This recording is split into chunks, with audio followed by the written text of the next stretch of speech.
Billy a été élevé par sa mère célibataire, Julie, qui a fait de son mieux pour enseigner à son fils tout ce qu'elle savait. Mais un jour, il est rentré à la maison dans des vêtements bizarres et miteux et n'a pas voulu lui parler. Elle a essayé d'être patiente jusqu'à ce que Billy soit prêt à tout lui dire, mais la vérité était plus stupéfiante que ce à quoi elle s'attendait. « Ok, maman. Je te verrai plus tard », a dit Billy à sa mère depuis la porte d'entrée. Il grignotait un bagel et partait en vitesse, car il était en retard pour le bus. Julie se contentait de le saluer et de lui sourire. Billy était un enfant responsable, même si les études n'étaient pas son point fort. Cependant, Julie a toujours insisté sur le fait qu'il devait bien travailler à l'école et obtenir de bonnes notes pour obtenir une bourse d'études. Mère célibataire, elle n'a jamais pu se permettre de le ramener à l'école, mais Billy n'a jamais manqué de rien. Julia a offert à Billy tout ce dont il avait besoin, de l'ordinateur portable à l'équipement sportif en passant par des vêtements adaptés à l'école. Mais les frais de scolarité ont augmenté de façon vertigineuse et une bourse les aiderait à s'en sortir. Julie savait que Billy faisait de son mieux à l'école, même s'il lui arrivait de faire des bêtises d'adolescent comme tous les jeunes de 15 ans en font de temps en temps. Cependant, elle ne s'attendait pas à ce qui allait se passer ce soir-là. Billy l'avait appelé pour lui dire qu'il se rendait au centre commercial de Miami avec ses amis. Ce n'était pas surprenant, car il se promenait parfois dans les magasins et mangeait dans les aires de restauration. Ils étaient jeunes et avaient besoin de socialiser. Mais lorsque Julie s'est retournée après avoir entendu la clé de la porte d'entrée à la fin de la journée, elle a été choquée. Billy avait une expression pâle et triste sur le visage. C'était la première chose qu'elle a remarquée. Puis elle a vu qu'il portait de vieux vêtements sales qui ne lui allaient pas. « Billy, qu'est-ce ce qui s'est passé ?» a-t-elle demandé, choquée, en se précipitant vers lui. Elle voulait le serrer dans ses bras et lui apporter un peu de réconfort. Mais un autre aspect de Billy était qu'il n'aimait pas montrer beaucoup d'affection. Il n'était pas le plus affectueux des enfants et pensait que les hommes devaient être des hommes. C'est en partie pour cela que son expression était si étrange pour sa mère. Julie ne pouvait pas comprendre à quel point il essayait de réprimer toute forme d'émotion, et peut-être qu'elle aurait dû l'encourager à parler plus ouvertement de ses sentiments et de ses pensées. Mais pour l'instant, elle voulait seulement savoir ce qui n'allait pas. « Rien », a-t-il répondu en s'avançant dans la maison. « Non, attends un peu. Où sont tes vêtements ? Je me souviens exactement de ce que tu portais ce matin », lui a dit Julie, mais Billy ne l'a pas regardé. « Ce n'est rien », a-t-il marmonné en lâchant sa main et en se dirigeant vers sa chambre.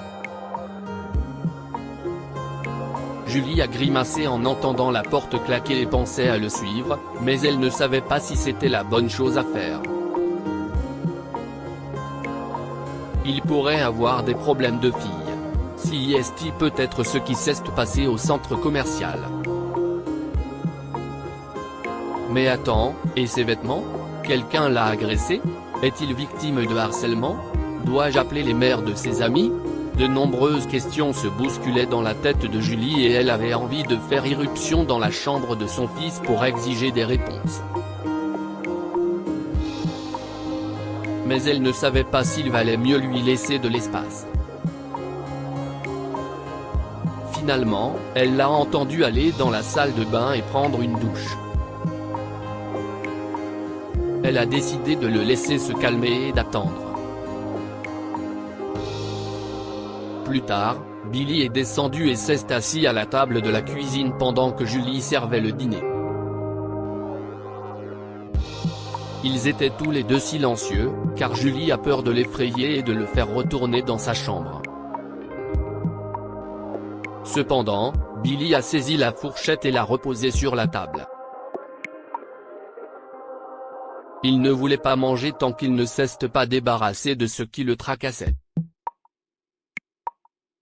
Il a pris une grande inspiration.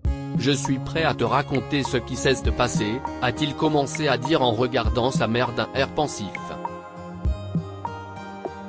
Julie s'est contentée d'acquiescer, craignant que parler ne le fasse se taire. Je quittais le centre commercial quand j'ai vu ce gamin essayer d'entrer, mais un garde ne l'a pas laissé entrer. J'ai vu ce garçon à l'école. Il est en première année et il est évident qu'il vient d'une famille à faible revenu. Je vois, a marmonné Julie en attrapant un peu de sa nourriture et en prenant une bouchée. Mais elle a remarqué que son fils refusait de manger. Le gardien lui a dit de s'en aller. Il ne voulait pas laisser entrer un clochard dans le centre commercial, et pour une raison ou une autre, ces mots m'ont choqué. Je me suis arrêté et j'ai écouté un peu plus.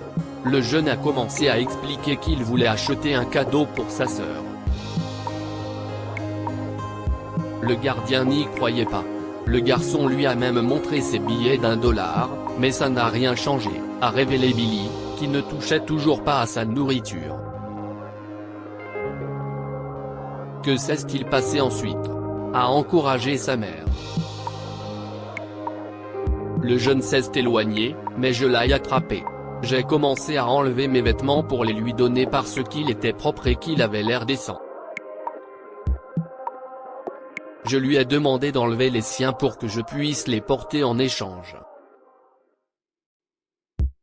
Après avoir échangé nos vêtements, je lui ai dit de passer par une autre entrée du centre commercial et il l'a laissé entrer sans problème, a expliqué Billy, tout en se pinçant les lèvres et en reposant la fourchette.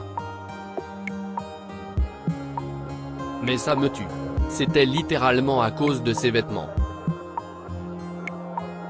Comme s'il y avait un code vestimentaire pour le centre commercial, maman. Chérie, on dit parfois aux gardiens de ne pas laisser entrer les sans-abri ou les personnes à l'allure bizarre.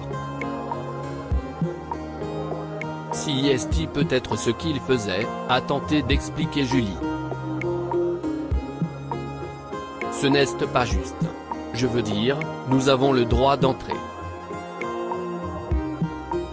Si est un lieu public, non, non, chérie. Les centres commerciaux sont des propriétés privées. La plupart des gens peuvent y entrer, mais ils doivent avoir l'air de clients. Mais ne te méprends pas. Je n'excuse pas du tout le comportement de cet agent de sécurité. Je me fais juste l'avocat du diable, a poursuivi Julie. Mais je dois dire que je suis très fier de toi pour ton comportement. Tu es fier de moi ? A demandé Billy, les sourcils haussés d'étonnement. Oui, tu as vu quelqu'un qui avait besoin d'aider et tu l'as aidé. Si est ce que toute mère espère de son enfant. En ce moment, je suis la mère la plus fière qui soit. Ce gamin voulait seulement acheter quelque chose avec son propre argent. D'après ce que tu dis, cela lui a probablement coûté cher d'économiser cet argent, et il méritait d'être traité avec respect, a-t-elle dit en tendant la main pour toucher la sienne au-dessus de la table. Billy a souri à sa mère, dont les paroles lui soulageaient le cœur. Les actions du garde étaient mauvaises, ce qui l'a rendu triste. Mais il s'est senti mieux après avoir tout expliqué. Julie a presque fini son assiette quand Billy a enfin pris sa fourchette et a commencé à manger. Le lendemain, à l'école, Billy a rencontré le garçon, Charlie, qui lui a rendu ses vêtements et lui a expliqué que ce jour-là, il a sali les siens en aidant son père à gagner de l'argent sur un chantier de construction. Sa maison étant assez éloignée du centre commercial, il n'avait en effet pas pu se changer et retourner au centre commercial avant l'anniversaire de sa sœur, le soir même. Il a remercié Billy, car il n'aurait rien pu acheter sans lui. Billy s'est senti grand après cette journée, et Charlie et lui sont devenus de bons amis. Que pouvons-nous apprendre de cette histoire? Aidez les gens chaque fois que vous le pouvez. Billy a décidé d'aider un enfant bizarre, ce qui a fait sa fierté et celle de sa mère. Les choses matérielles n'ont pas d'importance lorsque quelqu'un est dans le besoin. Billy a donné à Charlie les vêtements qu'il portait, sans se soucier du fait qu'il ne les retrouverait peut-être jamais. Partagez cette histoire avec vos amis. Elle pourrait égayer leur journée et les inspirer.